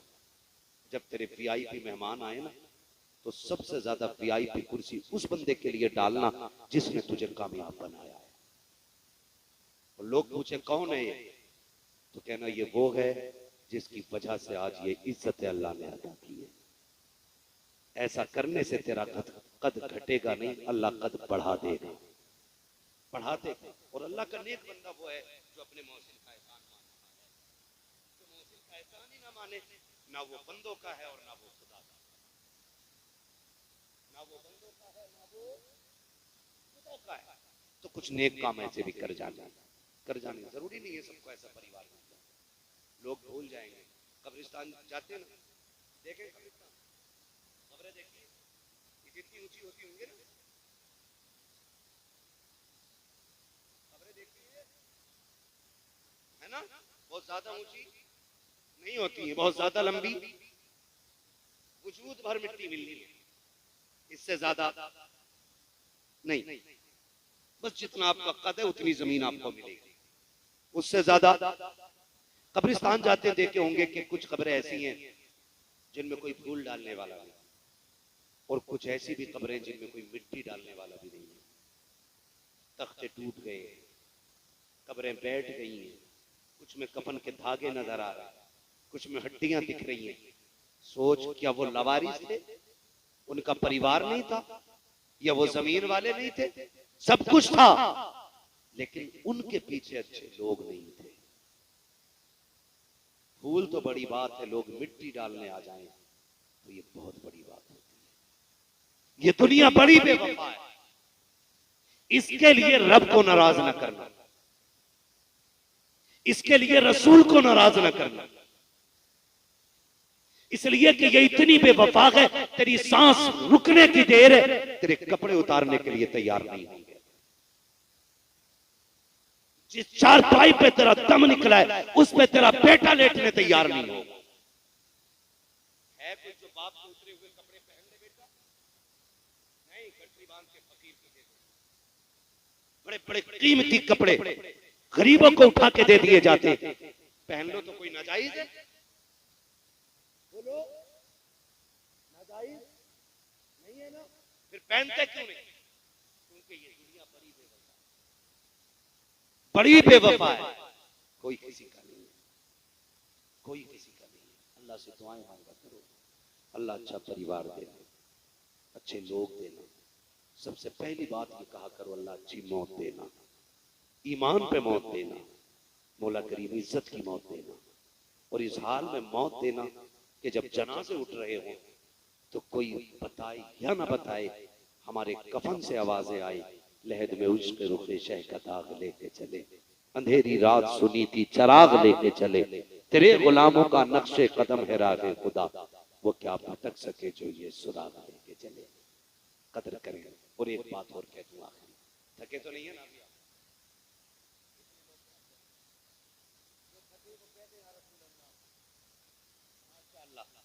नहीं, मसला यह है कि हम हुजूर के नाम पे हर हाल में या रसूल अल्लाह कहने तैयार हैं, बोली खाली नहीं जाने देंगे, सारे बोले जरा या रसूल अल्लाह। तो हम यही तो कहते हैं यार, यही तो कहते हैं, नींद में भी हो तो बोल दिया करो, ताकि दुनिया को ये पता चल जाए कि ये कौम सबसे ज्यादा अपने हुजूर से इश्क करती है ना?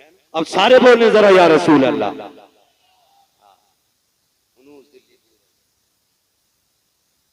तवज्जो है सारे लोगों की? मैं आपको आखिरी बात बता दूं, आखिरी बात, रिश्तों की कदर कर लें, यानी भाइयों की कदर कर लें। इसलिए कि भाई वो दीवार होती है जो भाई की कमर का जोर होती है। अल्लाह करे ये बात आपकी समझ में आ जाए। आप सोच रहे होंगे ना ये मौलवी बहुत दूर हट के बात कर रहा है जहन्नम जन्नत। नहीं, मैं जन्नत और जहन्नम के इर्द गिर्द ही बात कर रहा हूं। ये आपकी कमर का जोर होता है आपका भाई। खुदारा कभी भाइयों को दौलत के मुकाबले में तोलना नहीं, कभी भाइयों को दौलत के मुकाबले में तोलना, सारे बोले तोलना। ये देखिए ये क्या है, देख लो क्या है, जेब, और यहां सीने के अंदर क्या है,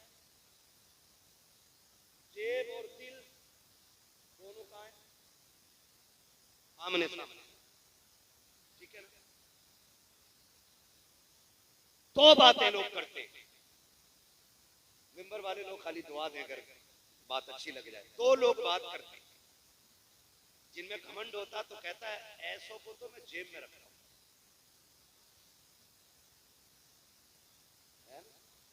तू है क्या? तेरे जैसे मेरी जेब में रहते हैं, जेब में। एक जुमला बोला जाता है कि नहीं, जब किसी पे कोई घमंड करके कहता ना चल जा, तेरे जैसे जेब में रखता हूं, जब चाहूं 10 खरीद सकता हूं। ये कब आती है बात? ये तब आती है जब ये जेब की चीज दिल में चली जाती है। पैसा कहां रखा जाना चाहिए? रिश्ते कहां रखे जाने चाहिए? सलामत रहे, रिश्ते कहां रहने चाहिए? और पैसा जब जेब में रिश्ते होंगे और पैसा दिल में होगा, तब बंदा बात कहता तेरे जैसे मेरी जेब में रहते। लेकिन जा, मेरा चैलेंज है तुझे, जितनी चाहे दौलत ले ले, जितना चाहे पैसे का मालिक बन जा, अल्लाह की इज्जत की कसम खा के कहता हो, तू बंदे खरीद सकता है, मार्केट से भाई नहीं खरीदे जा सकते हैं। तू बंदे खरीद सकता है, भाई नहीं खरीद सकता। मजदूर खरीद सकता है, भाई नहीं खरीद सकता। खादिम खरीद सकता है, भाई नहीं खरीद सकता। नौकर खरीद सकता है, भाई नहीं खरीद सकता। मजदूर वो होता है जो तेरी जूती उठाने तक काम आएगा, और भाई वो होता है जो तेरे सीने की गोली अपने सीने पे खा लिया करता है। खरीद सकता है कोई ऐसा जो तेरे सीने की गोली अपने सीने पे खा ले? तो यार सीने पे खाता है तब जब 18 साल का होता है। हम तो तब तो भाई को जानते जब हम छोटे थे। तो हमारा एक भाई बड़ा था, हमें अगर किसी ने मार दिया, हम रोते हुए घर में आ गए। हम 8 साल के थे, वो 10 का था, और मारने वाला 16 साल का था। हमने घर में आके रो के कहा फलां ने मारा है। हमारे 10 साल के भाई ने वजूद अपना नहीं देखा, उसने अपने से डबल का जाके गिरबान पकड़ा और कहा तूने मेरे भाई को अकेला समझ रखा है? मेरे होते हुए तूने मेरे भाई को हाथ लगाया कैसे? वो भाई ये दिन भी थे कि जब रिश्ते रिश्तों के लिए मिट जाया करते थे। वो दिन भी थे कि जब अपनों के लिए हम गर्दनें कुर्बान कर दिया करते थे। आज भी वही रिश्ते, वही आंगन, वही हवेली है, वही घर है, वही दीवारें हैं, वही मकान है, वही भाई है, वही ताल्लुकात है। कल जो भाई भाई के लिए दूसरे का गिरबान पकड़ लेता था, आज टके भर की दौलत के लिए भाई भाई का गिरबान पकड़ के कचहरी में ले जा रहा है। भाई भाई को पकड़ के अदालतों में डाल रहा है। भाई भाई को रुस्वा करने पे लगा है। हो क्या गया है? कल तक जो भाई भाई के लिए मर जाता था, आज भाई भाई को मारने पे क्यों आ गया है? तो सुनो, फर्क इतना है, जब हम छोटे थे तो दिलों में रिश्ते रहते थे। जब से जवान हुए हैं, रिश्ते जेब में आ गए हैं, दौलत दिल में आ गई है। और तुम्हें खुदा का वास्ता रिश्ते दिल में रखा करो, दौलत जेब में रखा करो, इसलिए कि दौलत मेहनत से मिल जाती है, रिश्ते खुदा की रहमत से मिला करते हैं।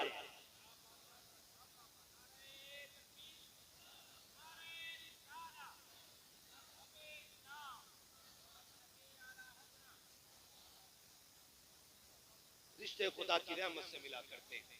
उनसे पूछो जिन्होंने भाइयों का जनाजा उठा लिया, कितनी बड़ी कीमत उनकी चली गई है। मैं अल्लाह की इज्जत की कसम खा के कहता हूं, मैं और आप क्या जाने भाई थे। आज तुझे एक भाई का रिश्ता बताऊंगा, दुनिया जिसे गाजी अब्बास कहती है। गाजी अब्बास, तारीख पढ़े, ये सारे उलमा बैठे हुए। कौन गाजी अब्बास? जो करबला के मैदान में जाने की इजाजत मांग रहे। तो हुसैन ने कहा था अब्बास तुम न जाना। कहा क्यों? कहा तुम चले गए तो मेरी कमर का जोर चला जाएगा, तुम चले गए तो मेरी जमात का आलम कौन उठाएगा? तुम मेरी फौज के अलमबरदार हो। तब गाजी अब्बास ने कहा था आका किस फौज की बात कर रहे हो? जिसमें अकबर न रहा, जिसमें कासिम न रहे, जिसमें ओनो मोहम्मद न रहे, बचा ही क्या है?